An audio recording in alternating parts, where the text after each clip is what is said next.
Evening, friend. Wherever you're setting yourself down tonight, maybe out on the porch with a slow breeze rolling through, maybe tucked up in bed watching shadows dance across the ceiling, I hope you'll stay a while, because I've got a story that don't come along too often. It ain't about cowboys shooting at sundown or outlaws running from the law. It's about something wilder than that. A man, near broke, who buys a girl the world called too dangerous to love, and finds out she was never meant to be tamed. She was meant to ride beside him. If you like stories full of grit, heart, and the kind of quiet love that sneaks up on you like a summer wind, go on and hit that subscribe button. Stick around. Now then, pour yourself something warm, kick off your boots, and settle in. Because this one's got dust, fire, and a wild heart that just wouldn't quit. Let's begin. The sun over Laredo burned low and mean that evening, painting the dirt streets gold, then blood red, then gone. The kind of heat that didn't just dry your lips, it dried out your will. Bo McCade leaned against the fence rail, boots caked in old mud, watching a toothless auctioneer slap a hand down on a goat like it was the last prize in the world. $4 and a canteen of whiskey. Do I hear $4.50? The crowd of ranchers grunted. Dust swirled. Somewhere behind him, a kid wailed. Maybe hungry, maybe bored. Bo didn't know. He barely noticed. He had 2 colts in the pen behind him. Barely broken, barely fed. He'd hoped to sell them today. Maybe buy hay, maybe settle part of his loan. The bank had circled his ranch like vultures lately, and even the fences seemed lean inward from the weight of it all. He spat, missed his boot by half an inch. "This place smells like desperation," he muttered. Then the shouting shifted. The auctioneer's tone dropped. People stopped clapping. Bo turned. A new pen was being wheeled out. Not livestock. People. There were 5 of them, dirty, bruised, tired.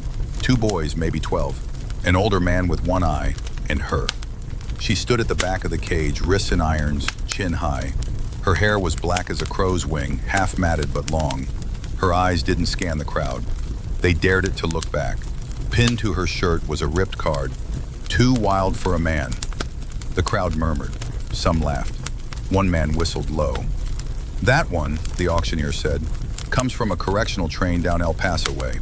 Broke 3 ribs on a marshal, bit his ear clean off." "Ain't no woman," someone chuckled. "That's a bad omen with a skirt."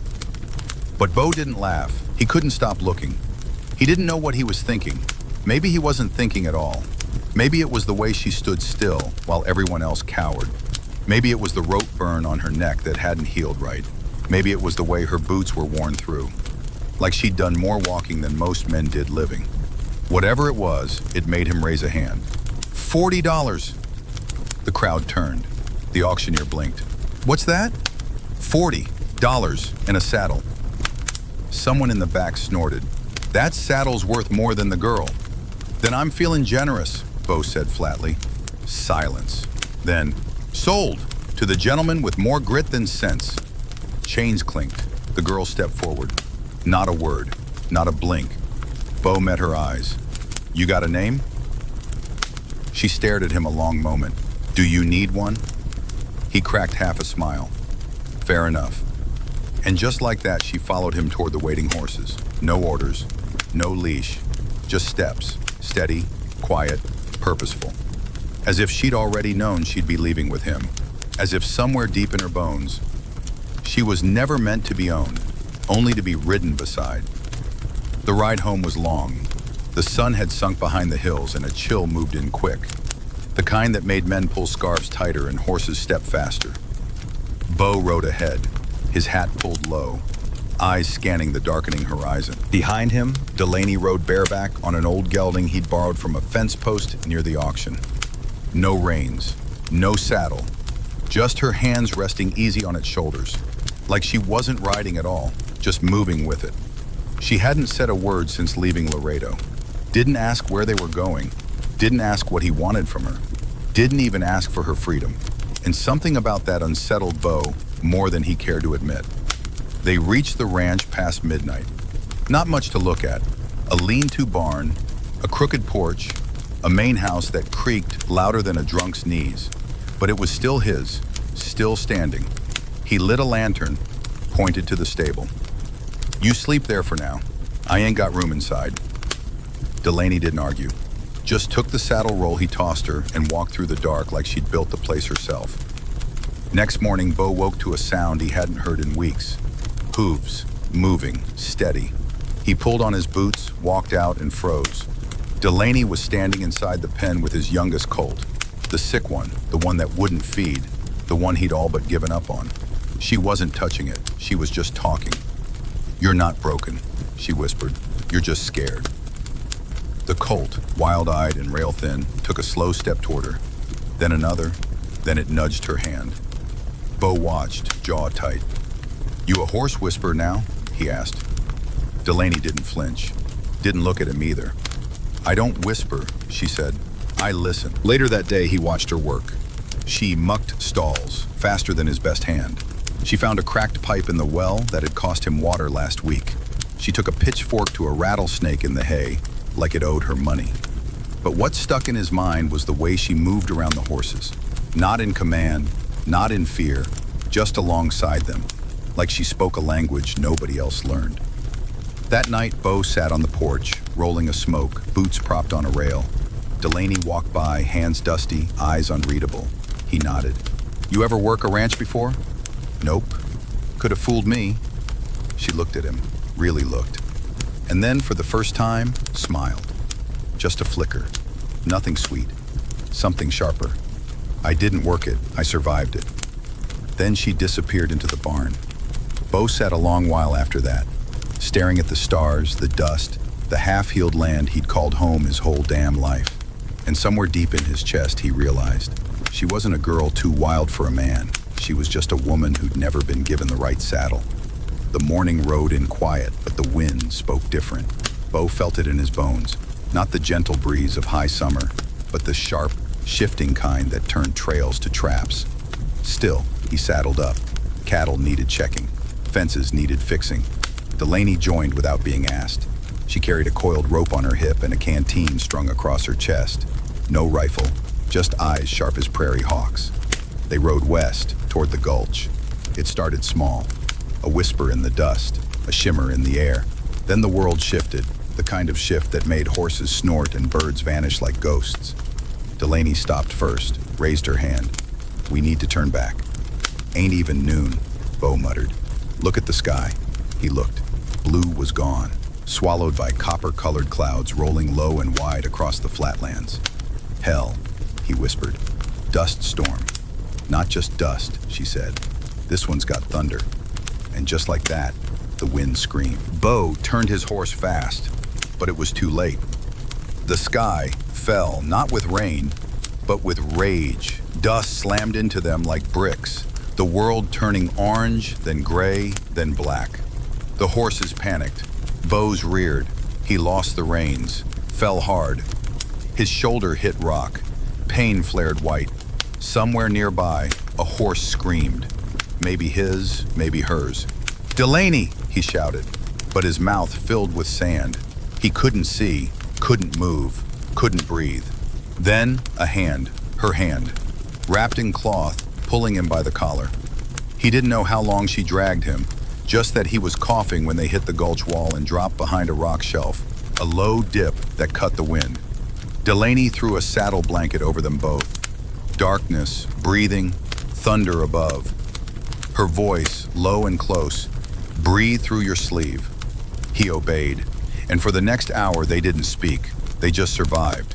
When the storm passed, the world looked like it had been buried and reborn. The air stank of static. Lightning had struck somewhere nearby. Their horses had scattered. Bo's leg throbbed like hell, but he could stand. Delaney stood beside him, arms scratched, hair caked in dust. "You saved my damn life," he muttered. "I wasn't ready to bury you yet." He laughed, short, ragged. "You always move like that in a storm?" She looked at him, her voice level. "I don't run from storms, Bo." "No," he said slowly. "I reckon you ride through them." That night, back at the ranch, they found the horses, shaken but alive. Bo sat on the porch with a bottle of rye, watching the stars come back. Delaney walked by, tossed him a cloth-wrapped package. "Found your pocket knife out in the dirt. Figured you'd want it back." He unwrapped it. The blade was scratched, the handle cracked. but it was there. "Why'd you come back for me?" he asked. She leaned against the post, arms folded. "'Cause someone once left me behind. I don't do that to people, even ones too proud to ask." He looked at her, really looked. Not just a girl in chains, not just a worker with calloused hands, but someone the storm couldn't move. The days after the storm felt quieter, but not in a peaceful way. The kind of quiet that came before lightning struck a dry field. Delaney worked harder, earlier, later, didn't speak much. She patched fence lines before Bo woke up, fed the chickens before they squawked. She moved like a shadow on a schedule. Bo watched. He didn't ask why. He knew storms weren't always in the sky. Then came Cal Avery, one of Bo's hands, lazy, bitter, and twice as dumb as he was useful. He'd worked the ranch for years, but only because no one else would have him. That day, Bo had to ride out to town, supply run. Delaney stayed back to finish the stable repairs. She should have been alone. It was late afternoon when Bo returned. He found Cal's saddle still outside, strange since work had ended hours ago. He walked around the barn.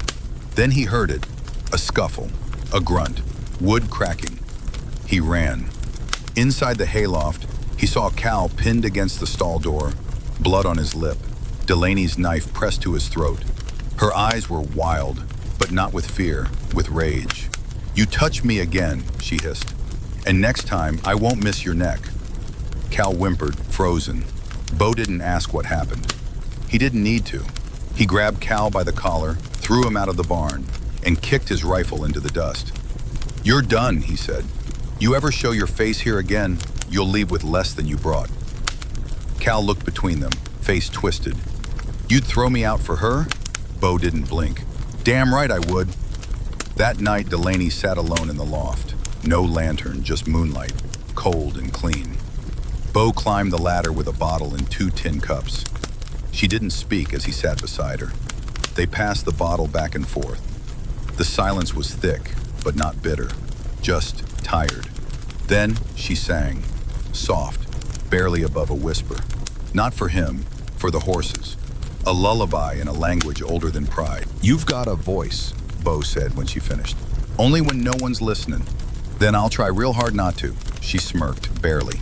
"He thought he could break me, Bo, like the rest of them did. But he didn't." "No," she said. "I broke him." They sat until the bottle was empty and the wind carried her song out across the prairie. And in that quiet, Bo didn't feel like her owner, her savior, or her judge. He just felt like the only man she didn't need to survive against. And that was worth more than land. The morning came with heat and iron. Bo had fired up the forge early. Horseshoe work, mostly. The old cattle brand lay beside the coals, untouched since spring branding. The metal had rusted at the edge, but the ranch's mark, a half moon over 2 crossed arrows, still burned clear in the center. Delaney walked up slow, hands in her pockets, eyes steady. "I want it." Bo looked up, blinking through sweat. "You want what? The brand?" "Hell you do. You branded your hands, your men, your herd. You even burned that mark into your gate." She stepped closer. "You say this place is yours? Then I want it too. Not as some girl you paid for, but as someone who damn well earned her place." Bo put down the hammer, wiped his hands on his apron. "You ain't stock, Delaney. I ain't property either. Then why the hell would you ask for a brand?" She took a breath.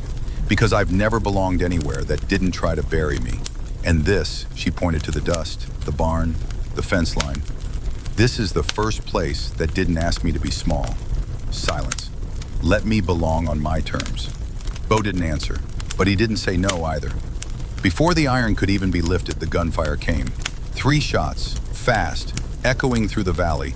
Bo ducked instinctively, eyes scanning the ridge. "Riders," he growled. Delaney was already moving. She grabbed the rifle hanging by the barn door and tossed another to Bo. 2 to the left, one's got a red sash. Bo cursed.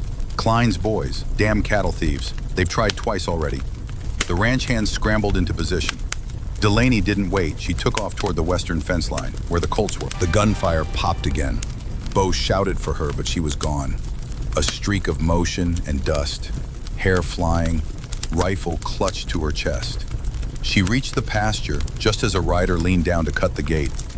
Delaney aimed. 1 shot, the rider dropped.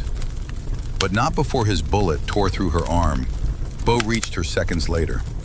Blood soaked her sleeve, but she stayed on her feet, breathing hard, rifle still raised.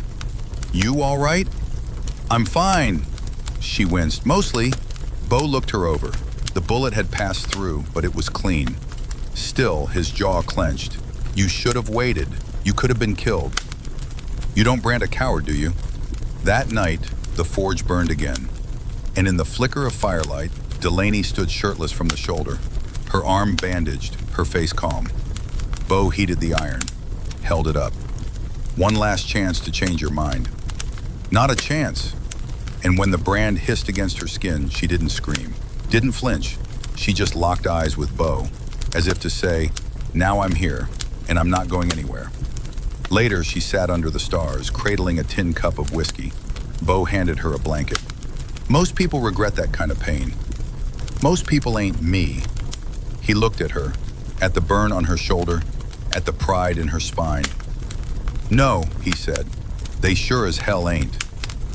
Rain came hard that evening, not the summer kind that kissed the earth, but the cold, straight kind that beat the roof like a grudge. Bo sat by the fire, boots off, shoulder sore from digging fence posts all afternoon. Delaney was upstairs.